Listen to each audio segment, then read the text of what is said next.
जय हिंद दोस्तों, आज की इस नई वीडियो पे आप सभी का स्वागत है। उम्मीद करते हैं आप सभी लोग बढ़िया होंगे, मस्त होंगे। जैसा कि आप सभी को पता है कि ये मेरी 5वीं क्लास है। इसके पहले हम 4 क्लास ले चुके हैं।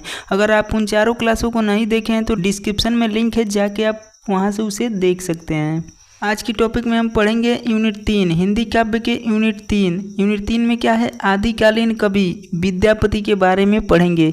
इसमें क्या पढ़ना है, विद्यापति पदावली और राधा की वंदना, यानी विद्यापति पदावली की राधा की वंदना और कृष्ण और राधा के प्रेम, गोरखनाथ और अमीर खुसरो के बारे में पढ़ेंगे।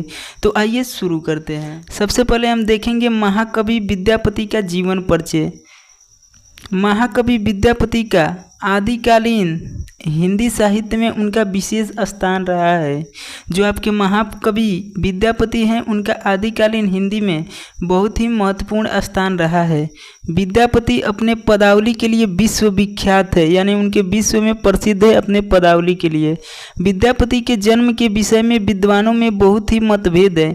बहुत सारे कवियों ने अपने पूर्व अनुमान से उनके जन्म के बारे में मतभेद किए हैं। जैसे कि डॉक्टर जयकांत मिश्रा, उनका कहना है कि उनका जन्म 1350 ईस्वी में हुआ है। डॉक्टर सुभद्र झा, इनका कहना है 1352 ईस्वी में, तथा पंडित हरप्रसाद शास्त्री का कहना है कि 1357 ईस्वी में बताते हैं। इन तीनों ने अपने अलग अलग मत दिए उनके जन्म के बारे में। विद्यापति के गुरु का नाम, इनके गुरु का क्या नाम है, पंडित हरि मिश्रा। विद्यापति का जन्म स्थान बीपसी है। यह गांव बिहार के दरभंगा जिले में आता है। विद्यापति तिरहुत के राजा शिव सिंह और कीर्ति सिंह के दरबारी कवि थे। विद्यापति शिव और शक्ति के दोनों के भक्त थे। शिव के रूप में उन्होंने गंगा, दुर्गा और काली की उपासना की और उन्होंने उन्हें अपनी रचनाओं में स्थान दिया। विद्यापति ने सर्वप्रथम कृष्ण को काव्य का विषय बनाया। आगे देखते हैं महाकवि विद्यापति की रचनाएं, यानी महाकवि विद्यापति की रचनाएं कौन कौन सी है। विद्यापति में कुल 14 ग्रंथों की रचना की, यानी विद्यापति में कुल 14 ग्रंथों की रचना हुई। इनकी रचनाएं संस्कृत, अवहट और मैथिली में हैं, जो इस प्रकार से दिया गया है। आइए देखते हैं विद्यापति के संस्कृत में रचनाएं कौन कौन सी है। शैव सर्वर्थ सार, गंगा वाक्यावली, दुर्गा भक्त तरंगड़ी, भू परिक्रमा, दान वाक्यावली और पुरुष परीक्षा विभाग सार, लिखनावली आदि ग्रंथों की रचना इनकी संस्कृत भाषा में हुई। आगे है कि विद्यापति के अवहट में रचनाएं कौन कौन सी है। तो इनकी अवहट भाषा में रचनाएं हैं कीर्ति लता, कीर्ति पताका की रचना। आगे देखते हैं 3 में क्या है कि विद्यापति के मैथिली भाषा में रचनाएं, यानी इनके मैथिली भाषा में कौन कौन सी रचनाएं हैं। तो आपका पहला है पदावली, गोरक्ष विजय की रचना। अब आगे देखते हैं गुरु गोरखनाथ जी के सामान्य परिचय, यानी गुरु गोरखनाथ कौन है। आइए उनके बारे में संक्षिप्त में जानते हैं। गुरु गोरखनाथ को ही गोरक्षनाथ भी कहा जाता है। गोरखनाथ महाराज प्रथम शताब्दी के पूर्वनाथ योगी थे। गुरु गोरखनाथ जी ने पूरे भारत का भ्रमण किया और अनेक ग्रंथों की रचना भी की। उनका मंदिर उत्तर प्रदेश के गोरखपुर नगर में स्थित है। गोरखनाथ के नाम पर इस जिले का नाम गोरखपुर पड़ा है, यानी जिस जिले में उनका मंदिर है गोरखनाथ का, उस जिले का नाम भी गोरखपुर उन्हीं के नाम पे पड़ा है। गोरखनाथ के शिष्य का नाम भैरवनाथ था, जिनका उद्धार माता वैष्णो ने किया था, यानी उनका उद्धार माता वैष्णो देवी ने किया था। पुराणों के अनुसार भगवान शिव के वे भक्त माने जाते थे, यानी शिव के अवतार माने जाते थे। और ये हैं आपके गुरु गोरखनाथ, देख लीजिए इनको।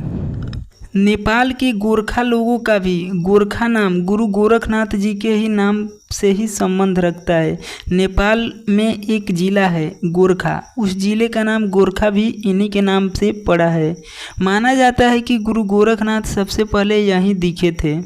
गोरखा जिले में एक गुफा है जहां गोरखनाथ का पग चिन्ह और उनकी एक मूर्ति भी है। यहाँ हर साल बैसाख पूर्णिमा को एक उत्सव मनाया जाता है जिसे रोट महोत्सव कहते हैं। और यहाँ मेला भी लगता है। गुरु गोरक्षनाथ जी का एक स्थान ऊंचे टीले गोगा मेड़ी राजस्थान और हनुमानगढ़ जिले में। इनकी मणि सोमनाथ ज्योतिर्लिंग के नज़दीक वेरावल में है। इनके 12.5 पंथ होते हैं, इनके सारे 12 पंथ होते हैं। और गोरखनाथ जी गाय चराया करते थे, जिसकी वजह से उन्हें चरवाह भी कहा जाता है। इनका जन्म एक ग्वालियर अहिर कुल में बाबा मच्छेंद्र नाथ जी के आशीर्वाद से हुआ था। आगे देखते हैं अमीर खुसरो। अमीर खुसरो कौन है? अमीर खुसरो के बारे में आइए जानते हैं। अमीर खुसरो खड़ी बोली हिंदी के आदि कवि माने जाते थे। अमीर खुसरो खड़ी बोली हिंदी के आदि कवि माने जाते थे। उन्होंने 13वीं और 14वीं शताब्दी में खड़ी बोली हिंदी का हिंदवी के रूप में सूत्रपात किया था। वह आदिकालीन साहित्य के प्रसिद्ध सूफी संत, संगीतकार और इतिहास भाषाविद और योद्धा भी थे। बता दें कि उन्हें हिंद के तूती के नाम से जाना जाता है, यानी तोता या हिंदी के नाम से भी जाना जाता है। वे सूफी संत हजरत निजामुद्दीन औलैया के आध्यात्मिक शिष्य थे। ये है आपके अमीर खुसरो। आगे देखते हैं अमीर खुसरो की प्रमुख रचनाएं, यानी अमीर खुसरो की कौन कौन सी रचनाएं हैं। अमीर खुसरो की प्रमुख रचनाएं, इसका ट्रिक पहले देख लेते हैं। लैला ने आईने में अनवर का कीमती सिरनी देखा, यानी लैला का मतलब है मजनू लैला। इनकी रचना है मजनू लैला। आईने के मतलब आईने ए सिकंदरी। अनवर के मतलब मलहोर अनवर। की के मतलब किरानू सादैन। म के मतलब मिफ्तो फहल। ती का मतलब होता है ती तुगलकनामा। सिरनी, सिरनी से होता है सीरीन खुसरो। दे से देवला रानी, देवल रानी। खां से होता है खिजर खां। और हैं से होता है हस से बिहिस। ये इनकी कुछ ट्रिक है रचनाएं याद करने के लिए। 1 से 2 बार आप इसे देख के अपने मन से याद कर सकते हैं। तो उम्मीद करते हैं दोस्तों ये छोटी सी वीडियो आप सभी को पसंद आया होगा। तो वीडियो पसंद आए तो वीडियो को लाइक कीजिएगा और अपने दोस्तों के साथ शेयर जरूर कीजिएगा। और चैनल पे पहली बार आए हैं तो चैनल को भी सब्सक्राइब कर लीजिएगा और बेल आइकन को प्रेस करके ऑल पे सिलेक्ट कर लीजिएगा। जब भी मैं इस टाइप का अगला वीडियो अपलोड करूँ तो सबसे पहले नोटिफिकेशन आपको मिले। अगर आपको BA से रिलेटेड किसी भी सब्जेक्ट की वीडियो चाहिए तो कमेंट में ज़रूर बताइएगा। हम उस टॉपिक पे आपको 1 से 2 दिन के अंदर वीडियो ज़रूर बनाएंगे।